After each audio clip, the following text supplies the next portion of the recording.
తెలుగు భాషను పరిరక్షించుకుందాం, భావితరాలకు అందిద్దాం. మాతృభాష మానసిక అభివృద్ధికి దోహదపడుతుంది. విద్యార్థులు ఎంచుకున్న రంగాల్లో ఉన్నత శిఖరాలను అధిరోహించాలి. జిల్లా joint collector T Rahul Kumar Reddy అన్నారు. భీమవరం పశ్చిమ గోదావరి జిల్లా మాతృభాషతోనే మానవజాతి మనుగడ సాధ్యమవుతుందని జిల్లా joint collector T Rahul Kumar Reddy అన్నారు.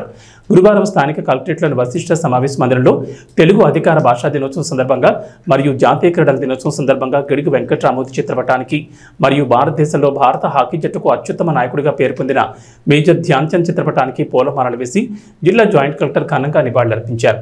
ఈ కార్యక్రమంలో జిల్లా joint collector T Rahul Kumar Reddy, DRO J Udaya Bhaskararao, DEO G Nagamani, DSDO Rajesh తదితరులు పాల్గొన్నారు. ఈ సందర్భంగా జిల్లా joint collector T Rahul Kumar Reddy మాట్లాడుతూ తెలుగు భాష కమ్మదనాన్ని ప్రతి ఒక్కరూ గుర్తించాలని, తెలుగును ప్రేమిస్తే మన అమ్మను గౌరవించినట్లే అని, ఎన్ని భాషలు నేర్చినా మాతృభాషను వినకూడదన్నారు.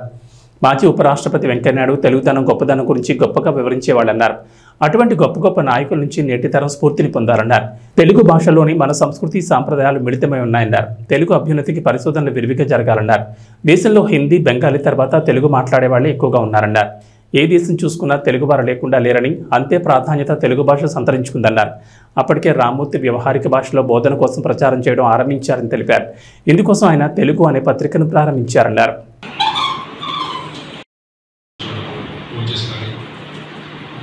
ప్రామినెంట్ స్పోర్ట్స్ పర్సనాలిటీస్ అందరికీ, అదేవిధంగా తెలుగు భాషా దినోత్సవం సంబంధించి స్కూల్ ఎడ్యుకేషన్ డిపార్ట్మెంట్ కానీ చేసిన స్కూల్ పిల్లలందరికీ కూడా నా శుభాకాంక్షలు, ధన్యవాదాలు.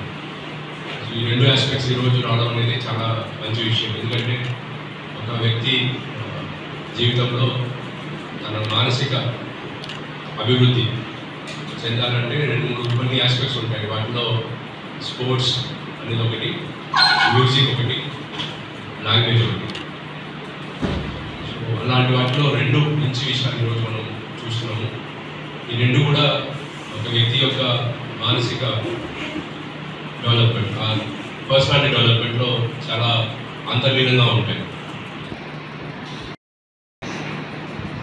ఎన్ని కల్చర్స్ అయినా కూడా ఎక్స్పీరియన్స్ చేయడానికి మన భాషను మాత్రం, మన కల్చర్ని మాత్రం వదులుకోకూడదు. అంటే the windows of the room should be open to the foreign culture, but the door should be fixed. అంటే మనం అన్నింటినీ కూడా ఎక్స్పీరియన్స్ చేయొచ్చు, కానీ మన కల్చర్లో మనం రూట్ అయి ఉండాలి. అంటే వెస్టర్నైజేషన్ కానీ లేకపోతే పాప్ కల్చర్ కానీ ఇవన్నీ కూడా మనకు తెలిసి ఉండాలి. బట్ అల్టిమేట్గా మనం ఫాలో అయ్యే కల్చర్ మన సాంప్రదాయం. సో ఎక్స్పోజర్ వేరు, కాపింగ్ వేరు, కాబట్టి అన్నింటికి డిఫరెన్స్ ఉంది. సో అలాంటి మహానుభావులు అని చెప్పింది చాలా వరకు కరెక్ట్. చాలా దేశాలు కూడా చూస్తే మన ఓన్ లాంగ్వేజ్లోనే రీసెర్చ్ చేస్తాయి. For example Germany language, Germany లాంటి కంట్రీ అంత పాపులర్, అంత డెవలప్ అవ్వడానికి గల కారణం, సౌత్ కొరియా డెవలప్ అవ్వడానికి గల కారణం, వీటన్నిటికీ కూడా కారణాలు ఏంటంటే వాళ్ళ లాంగ్వేజ్లో వాళ్ళు రీసెర్చ్ డెవలప్మెంట్ చేస్తారు. ఎందుకు అంటే పుట్టినప్పటి నుంచే మనం నేర్చుకుంటున్న లాంగ్వేజ్లో కానీ మనము చదవగలిగితే, చదవడం అంటే నాట్ జస్ట్ రీడింగ్, బట్ మన అకాడమిక్ అంతా కూడా, మన రీసెర్చ్ కానీ మన అకాడమిక్స్ అంతా కూడా ఆ లాంగ్వేజ్లో ఉంటే పిల్లలకి ఈజీగా అర్థమవుతుంది. సో ఫారిన్ లాంగ్వేజ్లో లేని బెనిఫిట్ ఏంటంటే మదర్ టంగ్లో ఉంది. అదేంటి, మనం చదవగానే ఎంత కాంప్లెక్స్ సబ్జెక్ట్ అయినా మనకు అర్థమైపోతుంది. So that is the beauty of our mother tongue. మీ అందరికీ తెలుసు, తెలుగు దేశ భాషలందు తెలుగు లెస్స. So very beautiful language. నాకు మనం చెప్పిందే కాదు, ఈవెన్ తమిళ్ పోయిట్రీలో కూడా one of the Asian languages in the country, ఆ లాంగ్వేజ్లో కూడా తెలుగుని పొగుడతారు. శ్రీకృష్ణదేవరాయ గారు మొత్తం పరిపాలించిన అటువైపు అయినప్పటికీ కూడా కన్నడ భాష అయినా కూడా ఆయన మళ్ళీ తెలుగు గురించి పొగుడతారు. సో ఇన్ఫాక్ట్ నేను కూడా చాలా వరకు టైం స్పెండ్ చేయలేకపోతున్నాను. బట్ అట్లీస్ట్ ఒక హాఫ్ అన్ అవర్ కానీ 1 అవర్ కానీ ఒక స్పోర్ట్ ఆడితే మైండ్ అనేది రిలాక్స్ అవుతుంది. Sound mind is a sound body. ఎప్పుడైతే మనము మెంటల్గా, పీస్ఫుల్గా, రిలాక్స్డ్గా, స్ట్రెస్ ఫ్రీ ఉంటాము, అప్పుడే మన ఫిజికల్ ఎఫిషియన్సీ కానీ మన ఎఫిషియన్సీ పెరుగుతుంది. సో అది ఎలా సాధ్యమవుతుంది? ఒక మ్యూజిక్ వినడమో, స్పోర్ట్స్ ఆడడమో చేస్తే ఆబ్వియస్లీ మైండ్ అనేది రిలాక్స్ అవుతుంది. Sports is one of the best tool for busting out stress.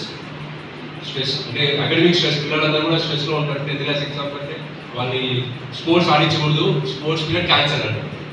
అంతేనమ్మా డిఓ ఎందుకు అంటే పబ్లిక్ ఎగ్జామ్ రాస్తున్నాడు గ్రౌండ్ అనేది మర్చిపోయాం. సో మేబీ అక్కడే స్టార్ట్ అయింది మాకు. అంటే 10th వరకు బాగా ఆడుతున్న పిల్లలందరూ కూడా ఇంటర్కి వెళ్ళగానే చదువు ఒలింపిక్ మెడల్స్ రావడం అనేది ఎవరు సాధించలేదు. సో మేజర్ ధ్యాన్ చంద్ గారు సాధించారు. తర్వాత క్రికెట్ మీద ప్రామినెంట్గా ఎక్కువ ఫోకస్ వచ్చింది. సచిన్ టెండూల్కర్ గారి నెక్స్ట్ ఫాలోడ్ బై సెకండ్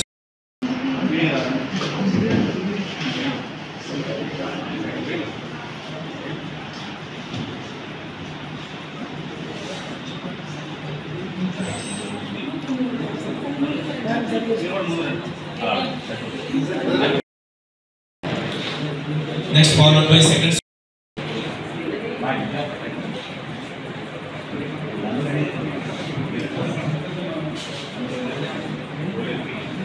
ఉపాధ్యాయులు కూడా ప్రత్యేకించి ప్రధానోపాధ్యాయులు అభినందిస్తున్న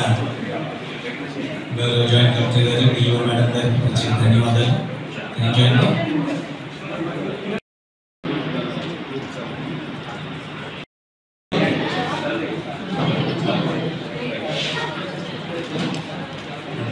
ప్రేమపూర్వకంగా ఈ మధ్య జరిగిన ఆగస్టు 15 కార్యక్రమం దుశ్శాలతో సత్కరించిన ఘనమైన కార్యక్రమానికి ప్రత్యేక అభినందనలు.